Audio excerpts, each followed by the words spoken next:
and we can focus on the panel. We have three very interesting speakers this morning. None of them need introduction, but I will just try and do that briefly. I have General Petraeus, who knows more about what's happening in the world in terms of geostrategy, in terms of business, and in terms of some of the major challenges and threats that the world confronts. We are going to be quizzing him on that. He's served the US government and now manages big business interests in various parts of the world.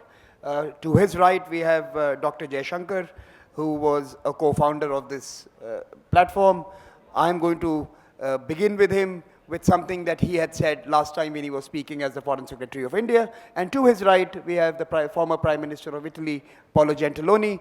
And Europe, as you know, sir, is a big focus area for this dialogue. Europe has stolen the title of being the most interesting geography of the world from South Asia. So we are going to be asking you questions on how Europe is unraveling or resetting.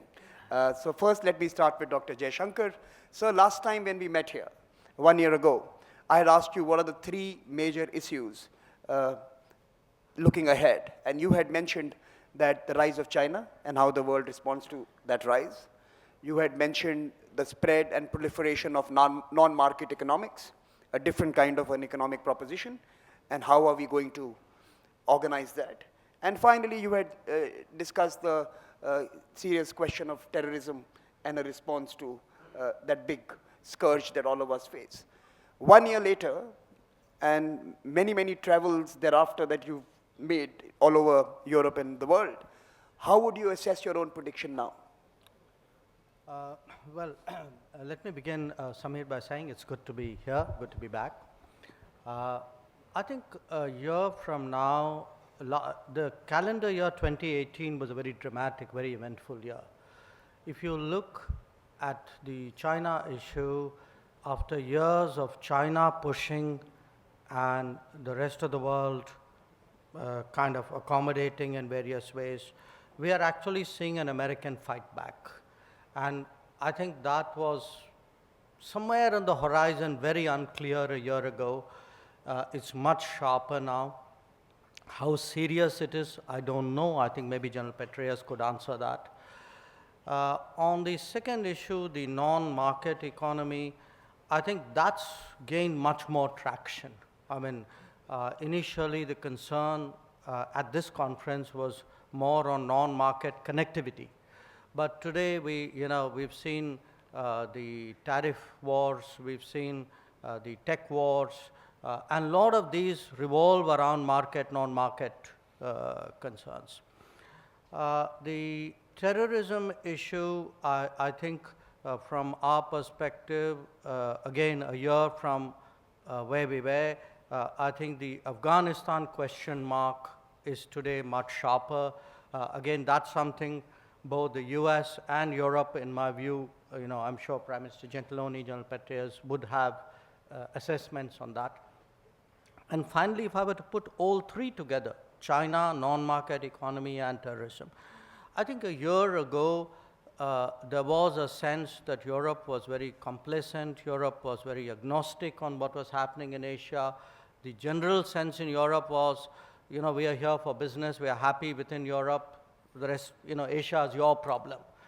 I don't know, I mean, it's clearly that's not the state of Europe itself anymore. I don't know how much European attitudes have changed. I think perhaps Prime Minister Gentiloni would have views on that. What about the American fight back, sir, in your assessment? Do you see this as an individual-led American position, sitting as a, as a foreign policy viewer? In your assessment, is this more individual-led, or do you think there is something more systemic? I'm going to pose the same question to General Petraeus, but as an observer, do you think there is something texturally different about what is happening between US and China today, or are we just seeing very loud negotiations taking place, basically about economic interests? I think on the United States, it would depend on the issue. Clearly, on a lot of issues, there are sharp individualistic positions, usually at 4 o'clock in the morning through a tweet. But I think on China, my sense is that the deep state and the loud state are united, that there is a broader consensus about how to deal with China. That's certainly the impression I have. Prime Minister, let me come to you now. I think Dr. Jaishankar, in a sense, posed my question to you. Is Europe going to be a part of this new reset or re-engagement with the Chinese propositions? Is it going to be able to take sides? That's the first question. Second, does Europe see it, does the EU and Europe broadly, do they see themselves, imagine themselves as actors in this new arrangements that are being reconfigured, or are they too busy solving their internal issues? And finally, are you confident enough of your transatlantic relationship to be able to make some bold decisions that may be required if what Dr. Jaishankar says is the new trend line going ahead?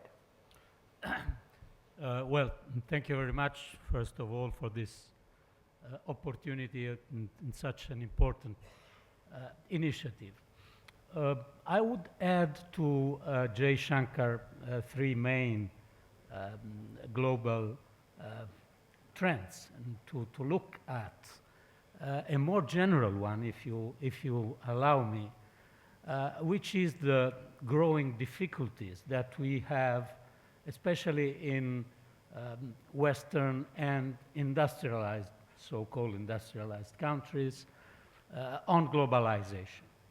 I think we have to consider, when we look to the geopolitical risk of our planet, the fact that in several countries there is a tendency against multilateralism, then you can call it nationalism, populism, whatever. And this tendency risks to create problems in the answer that we are asked to give to our difficulties. And so I am coming back to your questions and to what Foreign Secretary Jaishankar, Mr. Jaishankar said. US-China, obviously for Europe, is a fundamental issue.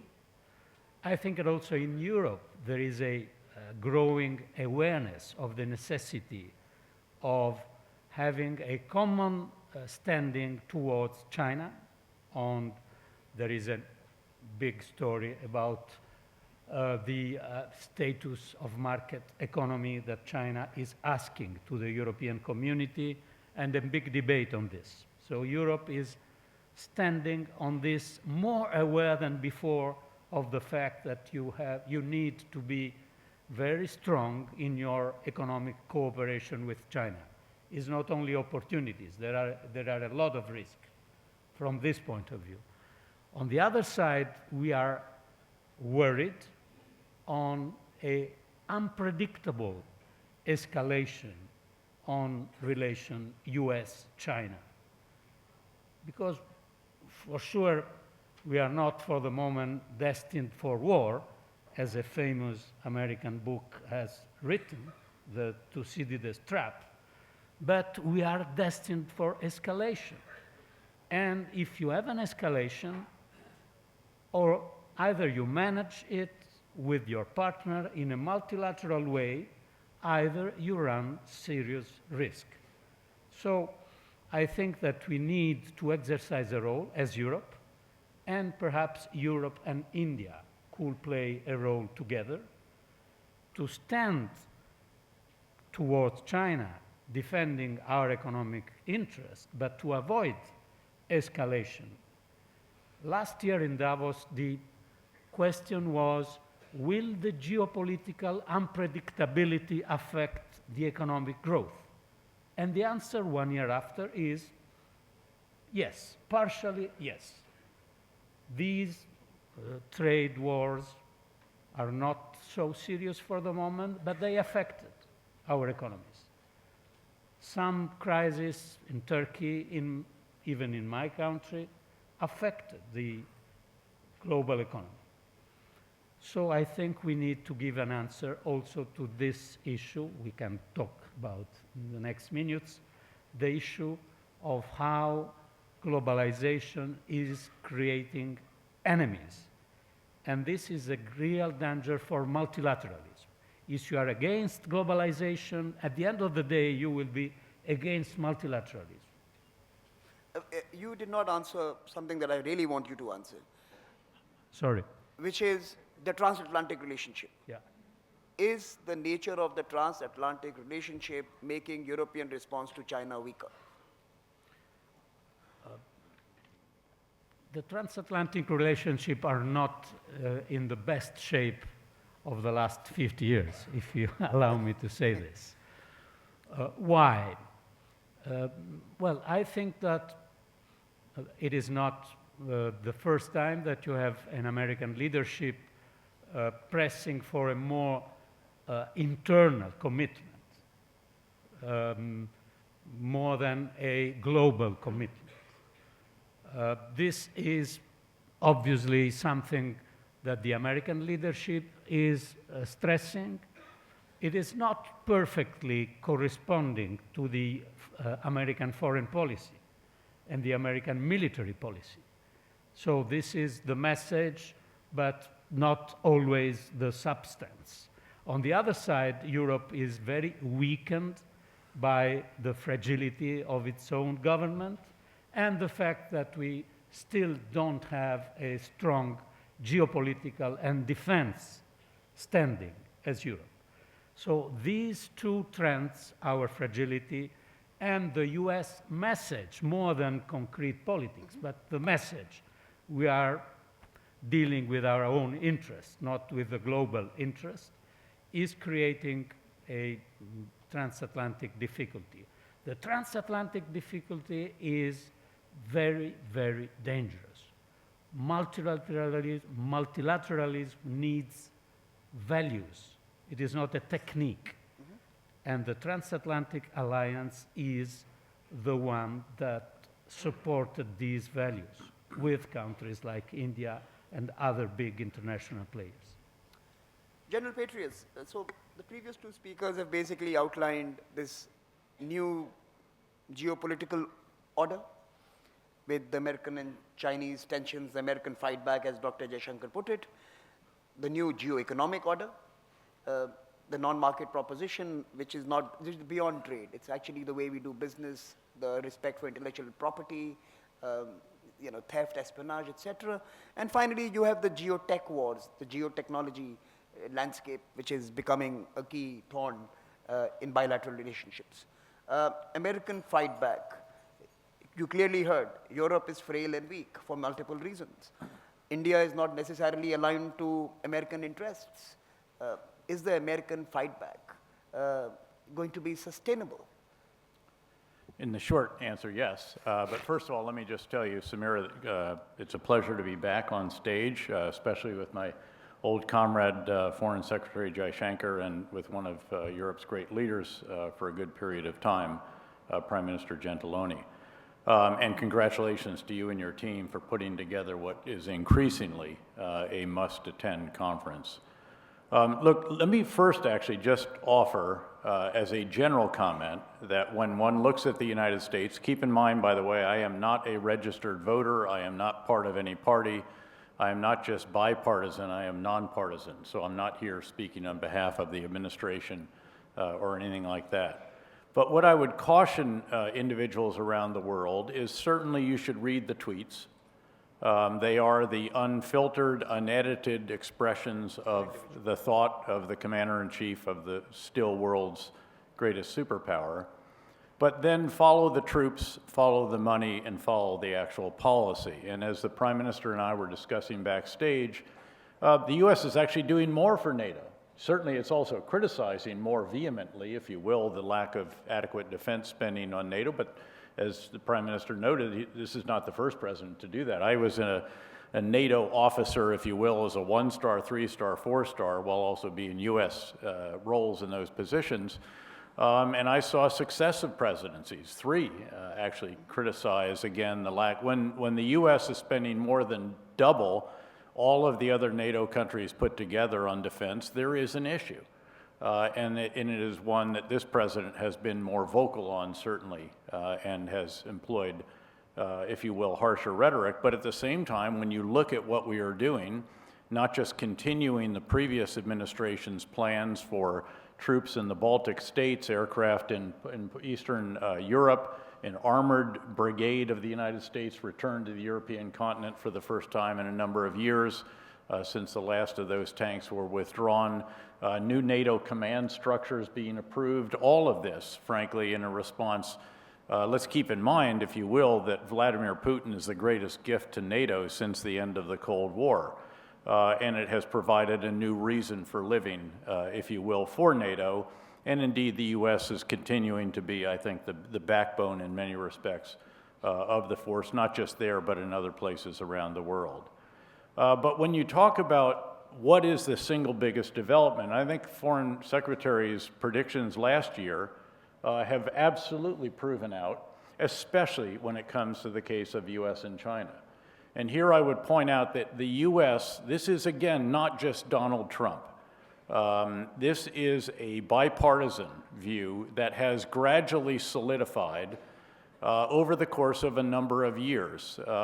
You started with a U.S. view that if we welcome China into the WTO, into global trading, if we extend a hand, if we allow them to protect some of their industries through definitions that no longer quite apply, et cetera, if we raise concerns about theft of intellectual property, IP forced transfer, protections, the great firewall of China that excludes 3 of the great technology firms and others of the world, over time, China inevitably, as it becomes more wealthy, will become more open, more transparent, more, if you will, supportive of the values that I think those on the stage here and many in the audience treasure, and frankly, more like us.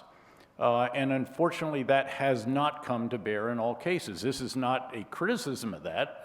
This is a different system, and we are now seeing that. But what has happened is there's a bipartisan resolve in the United States now that something does have to be done. So it's reached a point where what has happened in terms of trade, in terms of IP theft, in terms of activity in the South and East China Seas with respect to North Korea, et cetera, that everyone has finally concluded that something must be done about this. President Obama received promises from his counterpart on a variety of these issues. Not all of those clearly have materialized. And you see really now, if you read the speech that Vice President Pence gave at a big Washington think tank and then at APEC after that, this is almost a declaration of a new Cold War.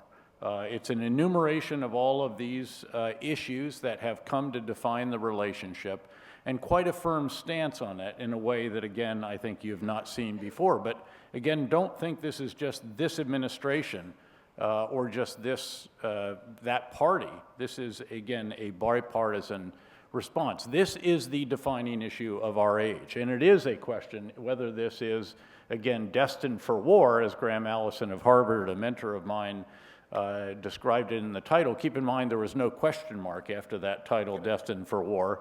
Can the U.S. and China avoid Thucydides' trap?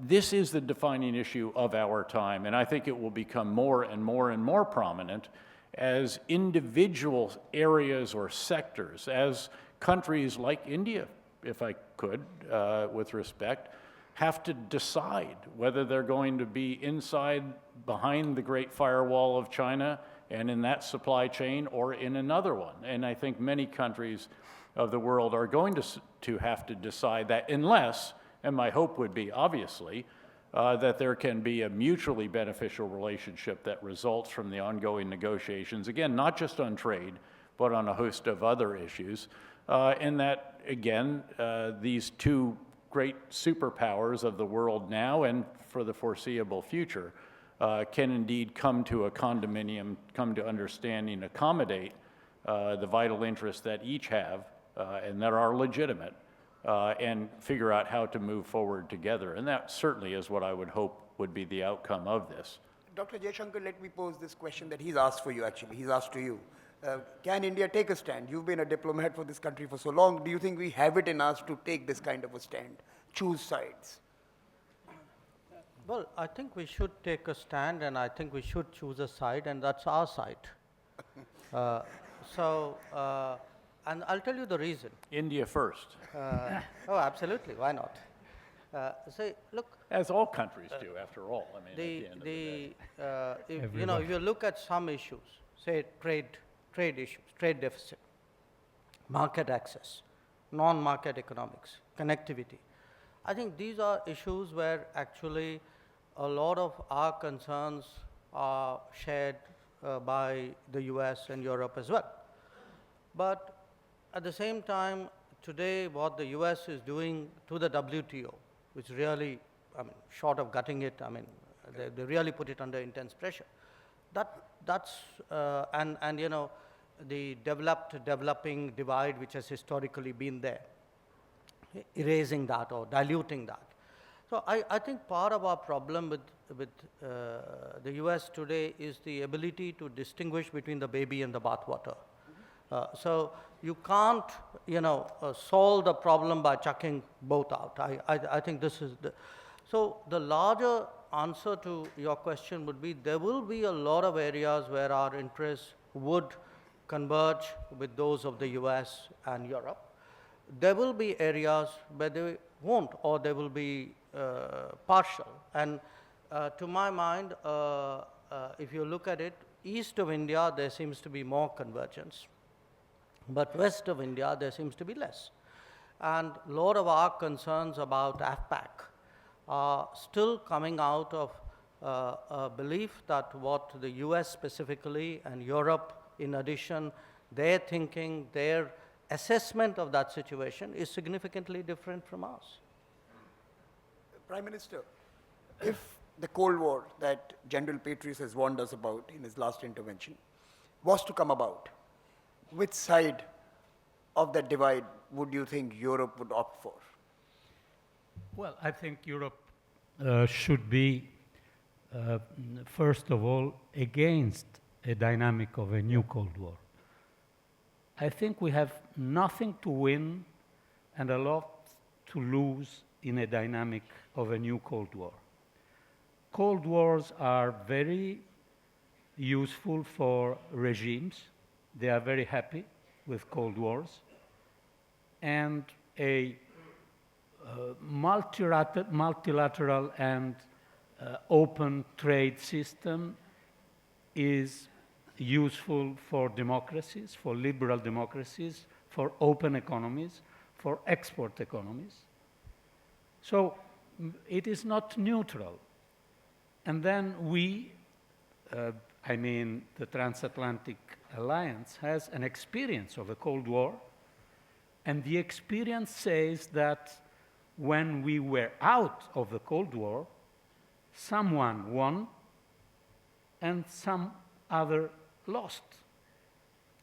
Because in the open climate of the world that was created after the Cold War, the liberal democracies and the open economies had their best period in the recent times.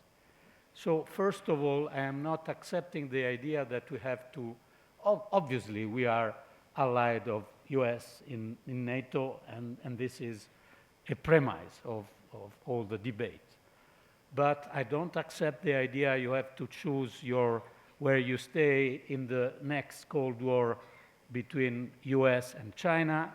My point is that Europe and perhaps also India, but this is India first to decide, should work against this. The point is very simple.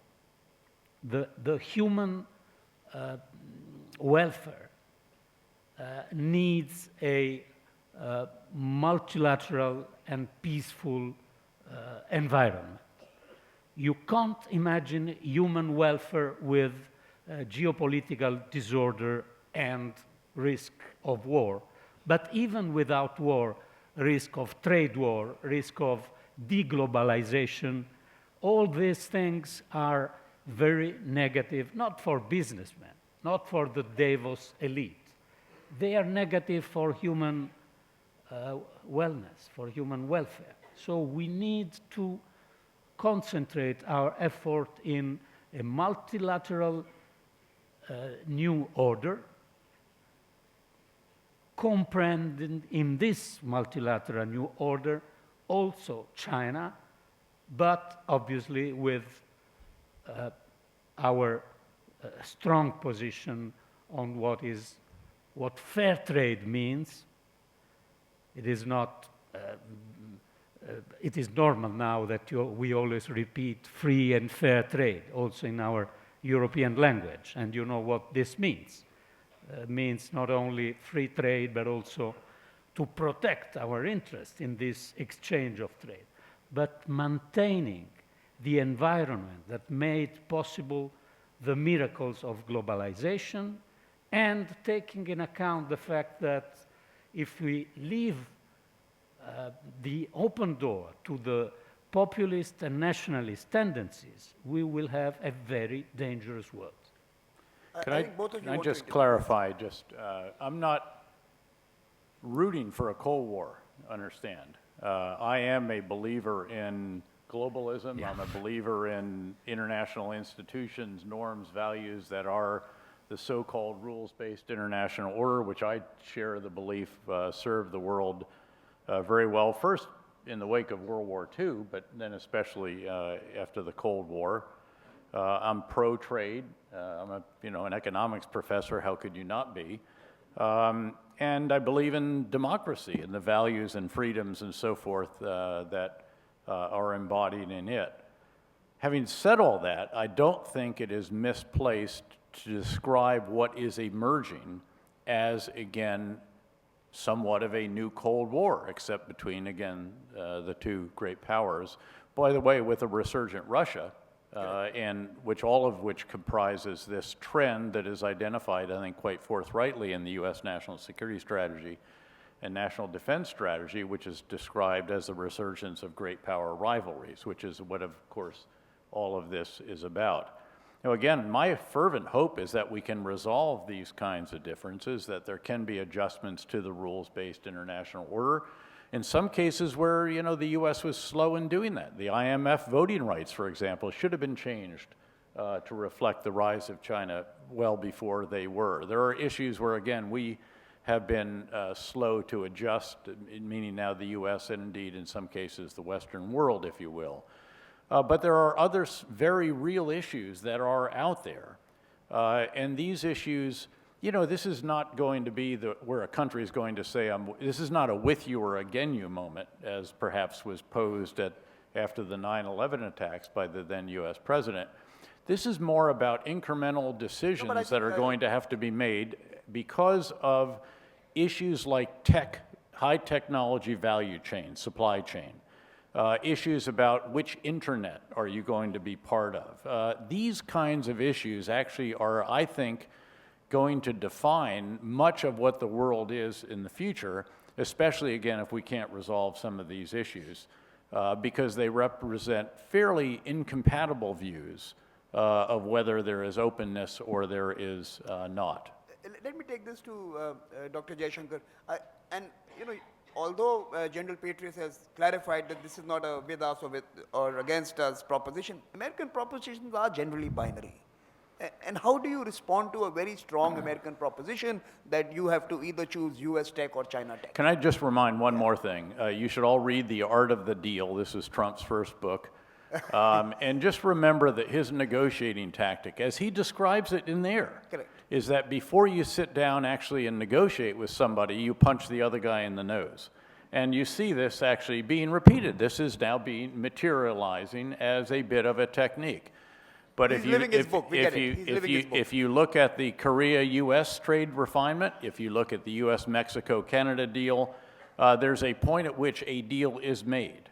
And I think that's what you're going to see more of over the course of the coming year with the EU, with UK, with Japan, and with a number of other countries, albeit informed by a mindset that sees value more in bilateral agreements, this administration, than it does in multilateral. But that's another issue. Dr. Jaishankar. 3 quick points. The world as it should be, I think we're all agreed. I mean, we want a more globalized world. We want a world with multilateral rules. And the fact is, because today the 3 elements of globalization, which is global access to global markets, global supply chains, and global skills mobility. All three are under stress. Yes. And I think for a country like India, that's hurtful. Okay. But that's the world as it should be. I think we can't duck the world as it is, which is the world which General Petraeus sharply put, which is today the dominant characteristic of it is a US-China sort of friction or contradiction. Now, yes, I think there will be issues where it will be difficult to sort of duck choices. There will be issues where it will be smart to duck choices. I think a country like India, it isn't in our interest to have our options constrained all the time on all issues. So we'll have to think this through. I don't think there's a clear one answer fits all problems kind of solution. This, one of the difficult parts of this real world is like the earlier Cold War was a political, military, economic kind of choice. I think the big issue here is going to be tech and global supply chain, choice or pressures that all of us are going to face. But I would also say my third point is, given this reality, we in India need to think, while sure that first picture I painted is the best picture, but will a US-China frictional situation allow us to get leverage on both? Would it allow us to get better equilibriums, changed equilibriums with both? So how do we, navigate this to our advantage? And you can get it, wonderfully right, you can get it badly wrong. I think when you play that nuanced hedging game, either you can score with everybody or you can kind of get on the wrong side of everybody. And I think there's a lot of skill and thought which needs to be given there. Prime Minister, you heard both the interventions. There is certainly this fear that the primary organizing principle, which was a degree of openness both in terms of life and in terms of trade, which is democracy and a liberal market system, are under siege. And you have identified nativism, populism as one of the threats. If this European virtue is under threat, is Europe unlikely to be an actor anymore? Is it going to be acted upon? Is it American interests influencing Europe? Is it Chinese play that is beginning to shape Europe? Does Europe have an agenda? Does it have a proposition? Can it be one of the poles? Can it be one of the powers that decide this new reorder? Well, Europe is an actor in any way because of the simple fact that it is the main trade area of the world, and this is the main market in the world.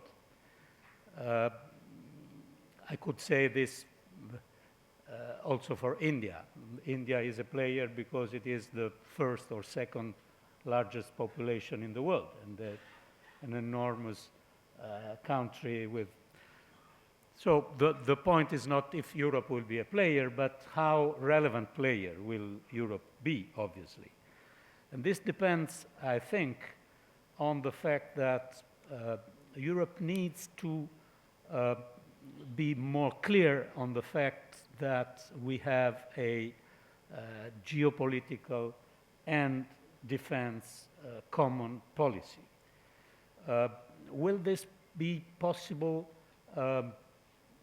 having all the 28, but unfortunately 27 members on board on every single issue? I don't think so. So my point is that in the near future, the main European countries, the founding countries, with Spain, Portugal, and many others, should take geopolitical decisions and defense and common defense decision to be a major player, especially in our region, obviously. Is this possible? Yes. We have within the EU. Not all the 27 have the same currency. Not all the 27 have the same Schengen rules for borders. We could have a situation where some, the big majority of the members, have a common defense policy and a common geopolitical role. Don't forget the fact that, yes, Asia and US-China relations are growingly the main issue of the future, but the Middle East, the Mediterranean, the Gulf, and all this area of the world is not only famous for its culture and civilization, but also for the threat that we have to manage. So I think we need to be very careful on exercising more power from EU. Let me make a last example. For example, climate change. Well, I deem regretful the fact that the US administration decided to step down from the Paris Agreement. I think that this is another example where Europe could have a leading role. So let me say, the world needs a major geopolitical role of Europe. Europe was born with a firstly trying to have a defense common agenda in 1954.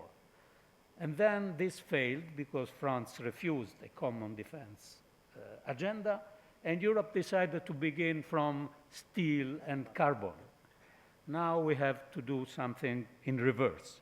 We have to go in politics, in defense, and in geopolitics if we want to have a role, and this role is crucial for the world. Great. So we are going to be opening this up for all of you to join us. There are mics at various points in this auditorium, in the aisle especially. You can walk up. I want to see first the young fellows come forward to pose questions. And certainly, I want you to keep your questions brief. I don't want presentations in front of the mic. We have presenters here. We want questions. And of course, we'll take a bunch of them together, 3 or 4 of them. And as we collect these questions, I want you all to think about one actor, which we have kind of underplayed in this conversation till now, which is Russia. And towards the end of this conversation, I want you all to tell us how you see the role of Russia in the days ahead. I think they have already proven that they're the most significant disruptors in the world. They have the biggest geopolitical game. They may not have an end game, but they have the best moves. I want you to think about Russia as we close the panel. So we'll collect 3 questions. Let's start with our friend here. Okay, my name is Wang Wen, a professor from China, also a speaker tomorrow. I think there is still a seat. I should sit there because you are mentioning about China so many times. And a question, very quick question to President Tata, because you mentioned many times the China President Tata group. I think you mentioned many times that China is not it's a non-market country. But the problem is that there are over 100 countries that admit that China is a marketization country. Also, in terms of my understanding that Tata Group entered China market many years, and you earn a lot of money. You have over 10 branch, and also there are over 10,000 employees. So my question to you, if China is non-marketization countries, how Tata Group enter China, how you earn money from China? Thank you so much. Thank you. Please identify yourself and question. My name is Nancy Snow, and I'm an American professor who lives in Japan. Japan is a place where women are among the most educated in the world and the most underutilized. And I'd like to put your discussion today in the context of gender empowerment and egalitarianism. I have this gut feeling, I could be wrong, that if we had more women in leadership positions, the world would be a better place. So if you could give them a chance. So if you all could address that, again, with Japan, it's been about Abenomics followed by womenomics, and we really haven't seen a major shift to the top. Thank you very much. Can we take one more? Yeah, please. Thank you very much, moderator. My name is Ran Zhongze from China. I very much appreciate the panelists' observation about what has been going on. In my view, 2018 was a very bumpy ride, but one of the biggest challenge to the international order actually is the rise of unilateralism. Unfortunately, nobody has mentioned about that. So my question to the panelists, how would you characterize the unilateralism? Would you see continue to rise of the unilateralism, and what is the best approach in dealing with that? Thank you very much, I appreciate it. Thank you. Let's take these three questions in the first round. Dr. Jaishankar, many countries buy the Chinese proposition. Many companies buy the Chinese proposition. That is what the question is. Are we overly maligning the Chinese economic model because it is different to what we have been familiar with? I think that's the... No, I think there's a confusion here. I don't think there's a suggestion that China doesn't have a market or that other companies, non-Chinese companies, don't operate in China. I think the term non-market economy has a specific connotation in international trade. It's there in China's WTO accession documents. There was, this is not an Indian position. I mean, this is not just an Indian position. I mean, in Europe, for example, there was a big debate whether China should be given market economy status or not. China itself accepted that for, I think, 16 years after it joined the WTO, that it doesn't have market economy status. So I think it is, even by China's own thinking, it is something in which it is in transition. So I'm not putting a value judgment on it. I'm describing what is a legal international trade description of characterization of what is the situation. As regards the second question, I think on the role of women, and there was a reference to Japan. My suggestion is please wait for the next session. I think you'll get your answer. No, but let me also clarify, the empty chair was actually for the Secretary General of the EU, Helga Schmidt, who had to leave last night. So that's the empty chair that you see there. And the idea was to actually have a view from someone who's leading one of the most important regions of the world currently as its top diplomat. And the next session would... We'll of course take this forward and many more after that. But we get your point. I think, General, and we'll come back to you on this, too much testosterone has taken the world to too many Cold Wars. The last one, the unilateralism point. Look, again, I think we should be careful not to malign China, as you said. I mean, if China is rising, that is in Chinese interest. I mean, nobody can say China should not rise. China will rise in China's own way. I mean, just like US rose in US's own way. But if there are, each national rise will have its own characteristic. And the question which was asked, is the response to it more unilateralism? The honest answer is yes. I think the US is more unilateral. I think America First is not an isolationist policy, but it's definitely a more unilateralist policy. Let me go to the Prime Minister. 3 questions. China, market economy, gender, and the role in decision making, and unilateralism, which kind of relates to what you were mentioning. Yeah. Well, on China, I think I agree with what Mr. Jaishankar said. It's not an issue of theory. Obviously, there are aspects of open market in China. The discussion going on in Europe is if we have all the conditions to give the so-called market economy status. We decided the process to give this market economy status, and the process involved many decisions, especially about reciprocity. It's perhaps too specific and long now to discuss about this. But we are, I think, on the way, and we will have decent conclusions. Second point, I totally agree on the fact that we have everything to win on women empowerment and on women political leadership. By the way, Europe had, in the last 10 years, not a leadership formally, but a women with perhaps the major political role, and it was a good thing for our continent. The third point, I make several reference to the issue of growing unilateralism or nationalism. You call it as you want. It is a risk. How do we respond to this risk? We can't respond to this risk with a cosmopolitan, without roots attitude. If the fight is between the so-called forgotten man and the so-called Davos man, the forgotten man will always win.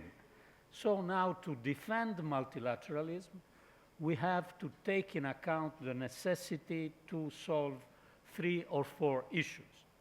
First, inequalities, because we had 20 years of economic growth in the rich countries, but inequalities didn't reduce. They augmented.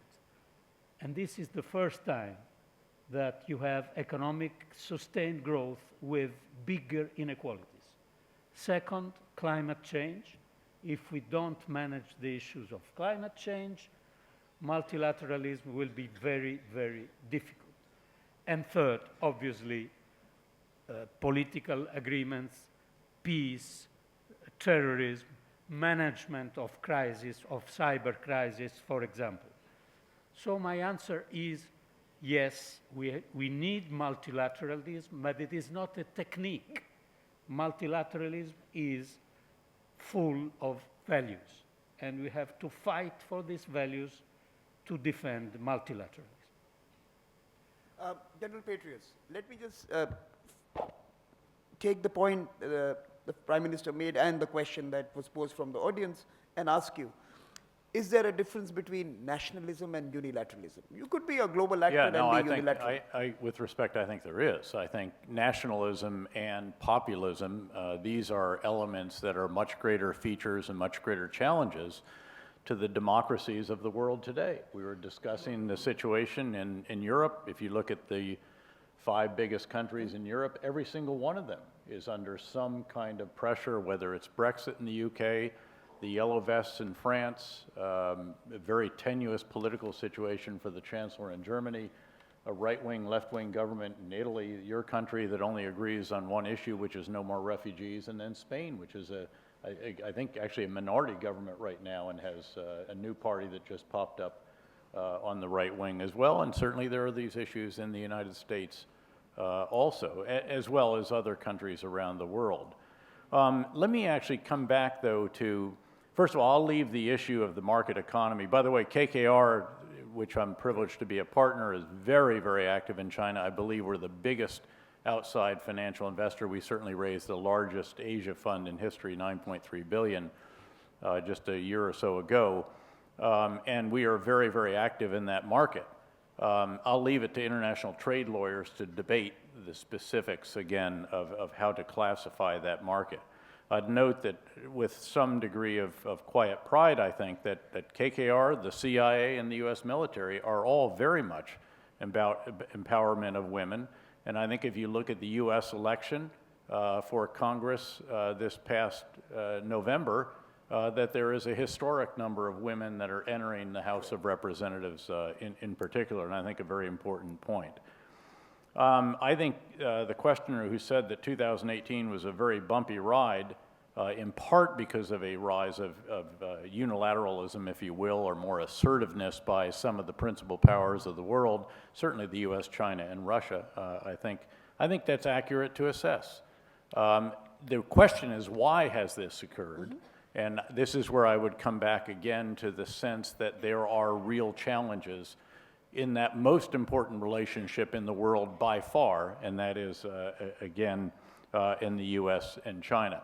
If I could, as a very quick aside, I was just in Beijing again in December, spent a week there at the invitation of one of the major, several of the different investment entities that are there.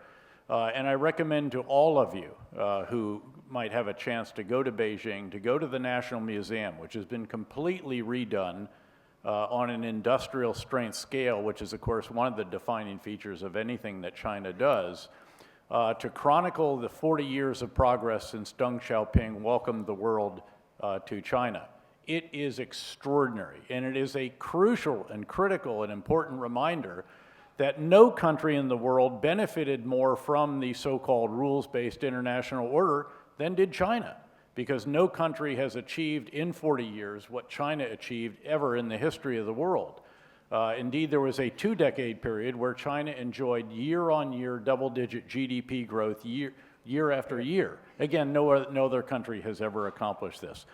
One issue that we have all dodged, and I will not dodge, is this role of Russia, which you said, and I might gently challenge, has been the biggest geopolitical disruptor. I don't think so, in all honesty. It certainly has been a geopolitical disruptor, and certainly despite professing support for sovereignty and so forth, I would not, you have to ask the Georgians and the Ukrainians and those in Crimea and so forth, how in the Baltic states, how they feel about that. But I think, again, you have to come back to the single biggest geopolitical development, not just of 2018, but of the past 10 or 15 years, and that is the rise of China. And again, whether China has wanted to be a disruptor or not, its sheer rise, economically, militarily, diplomatically, the Belt and Road Initiative, all of these different issues together, I think, have been the greatest in terms of disruption. Again, not saying they wanted to do this, but whether that was wanted or not, it is such a significant development. And again, this is about, can we avoid the Thucydides trap? Thucydides described the Peloponnesian Wars, where you had Sparta, the established power, Athens, the rising power, i.e. US and China, and he wrote, inevitably they went to war. That can't be inevitable in this case. This is a nuclear age. You cannot inevitably go to war. And our job, I think, the job of the world is to figure out how do you avoid that? How do you accommodate real and understandable interests on one side and also on the other?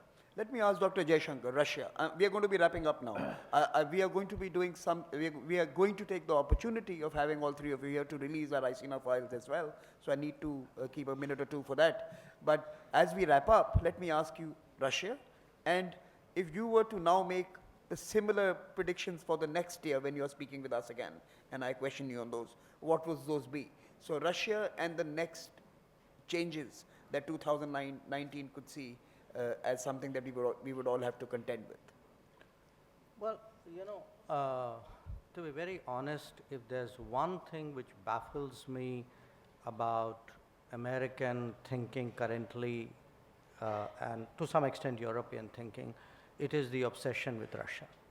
You know, I think it's so emotional, it's so visceral. Like India with Pakistan?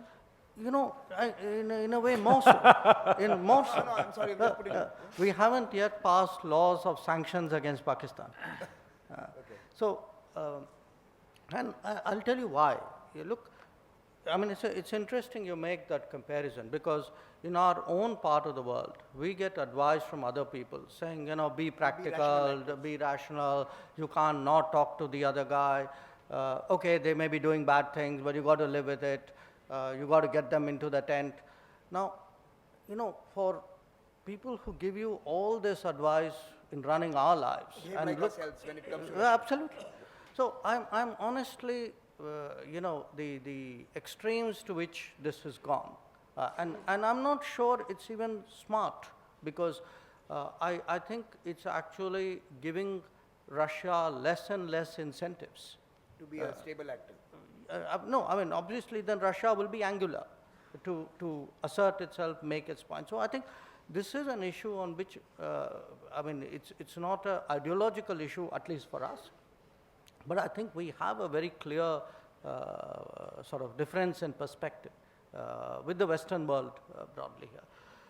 Your answer, where would we be, where would we start?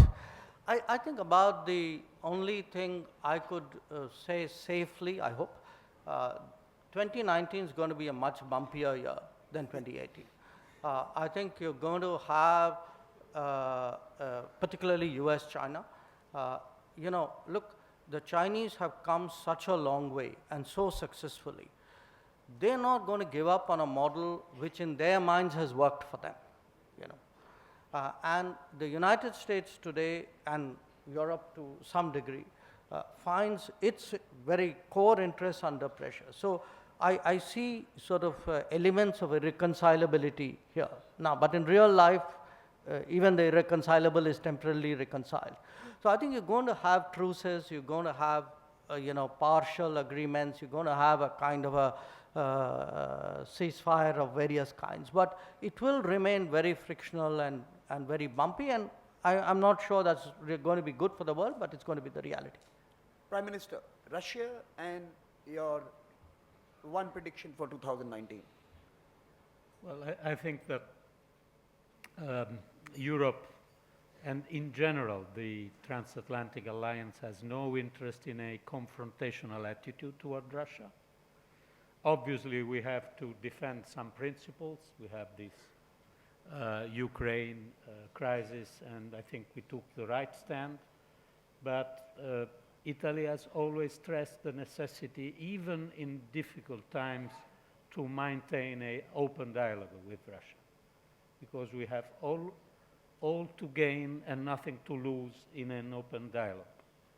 A confrontational way, again, is helping other form of governments different from our form of governments. On the perspective of the next year, I don't know, I hope to be here next year and to discuss with you because Raisina Dialogue is really great. My main point is I think we have to defend but also to transform our multilateral globalized structure and framework. Because if we leave things as they tend to be in these last couple of years, at the end we will have tensions among different countries. You remember when President Trump was elected, the slogan was America first, and in the web you had every single country that had a video. Correct. New Zealand first, Poland first. It was a joke, but it is not a joke. So if you have growing dynamics of unilateralism, and this matches with nationalist tendencies in Europe, in Latin America, in the Middle East, this could be very dangerous. So to defend multilateralism, we have to transform it, to make it more popular, more respectful of national identities, and also more helpful for poor people and the environment. Excellent. So I think we've had a very wide-ranging conversation which centered around China. So this is in itself tells you that even as we go ahead in many of our responses, resolutions, posers, problems, China will remain a very crucial actor, and irrespective of which part of the world. It's increasingly crucial. Increasingly crucial. Yeah. And even as we see a new American mood to respond, General Petraeus, I think you would agree with me that you will struggle to build the coalitions that you will need from what I have heard this morning. And can we therefore expect a and this is the final, you have the final word on this panel, can we see America that is willing to allow others to co-script the agenda for what it sees as the defense of the liberal order? Well, I think one of the central issues for my country is whether there can be the achievement of greater coherence and greater comprehensiveness in our foreign policy, built around the biggest of the big ideas, which is how to deal, how to construct a relationship with the rising superpower of the world, which is China. I hope that in this year ahead, that the dialogue that is ongoing, indeed there are trade talks, I think, that just again concluded today at the staff level, and this will escalate, and there will be, again, back and forth and more punches in the nose negotiating style, I'm sure, out of the White House. But my hope is that there's also a sense, I think, and I felt this a little bit under the surface when I was in Beijing last month, there's a bit of a question about whether or not the economic model and policies that have produced this extraordinary achievement of the past 40 years can continue to propel the country, or whether there is starting to be a slowdown, in which case the last thing you need is a trade war. And in the United States, in my country, there's a recognition that we now are in the second longest expansion in our history. It will likely be the longest expansion, but all expansions do ultimately come to an end. And the question is, of course, how can you propel that expansion, and how do you avoid the inevitable downturn from being a great recession as opposed? So I think that reality, my hope would be, will set in. And again, I'm not quite as, if you will, pessimistic about the sort of the inability of the U.S. to work with its partners, again, however occasionally rhetorically charged some of the tweets and other communications have been. I do think we have to watch the other issues, though, as well. I think that populism and nationalism actually challenge what the Prime Minister rightly is saying needs to be done, but the question is, can they do it? I mean, and again, tragically, in his own country, of course, that did not prove completely persuasive at the polls in the last election. I think you have to ask again about the strain and stress on the international system, if you will, however you choose to define it. I would say that it's a rules-based international order, but has served the world reasonably well, and one hopes that it can continue to evolve. I do think one topic we have not discussed, but deserves mention perhaps right at the very end, because this is going to be another profound development that the world will have to grapple with, and that is the rise of the robots. That is, as labor is replaced, in my own country, manufacturing is at an all-time high. Correct. Output has never been higher in the U.S. So manufacturing is back in a big way. Unfortunately, as it returned after the end of the Great Recession, and it went virtually like that, employment has been basically flat. Picked up a little bit now because of the tight labor market. But the fact is that what has happened is that machines are doing the jobs that used to be done by human beings. And that, I think, has profound implications. Again, most significantly for what is still the biggest country in the world, China, because one of the pillars of its economic growth was, of course, low-cost labor provider to the world. They've already transitioned to value-added. But again, this adds yet another sort of wild card that I think is going to have to be accommodated in the years that lie ahead. Thank you. We are now delighted to announce the release of our annual ORF publication, the Raisina Files. We are using the opportunity to do this on this panel. Our latest edition discusses frameworks for an already disrupted world. This is something that we discussed last time. And we've brought together emerging and established voices to unpack key new institutions and spaces that will need to be watched. Of course, we have covered a wide variety of institutions in terms of the new ones and the old ones. The new ones, of course, are the Asian Infrastructure Bank, a Chinese-led institution, QUAD, which is the informal institutional response to the rise of China. We are looking at the RCEP, which is another trading arrangement that is being penned, and of course, the GDPR and its implications for the digital economy, what it does to China tech, US tech, and India tech. I would like to call upon my colleague Ritika, who's edited this and who's been doing this for the last few years, to present the copies to our guests on the stage. Please also do check our publications on the Raisina or ORF website.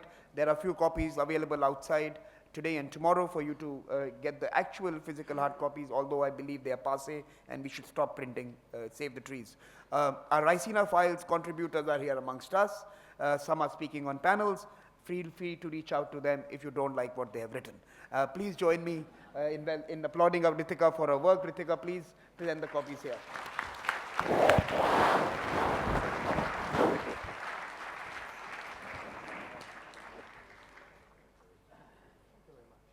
Can we have the honor of a picture with you, Ritika, right in the center? Right in the center.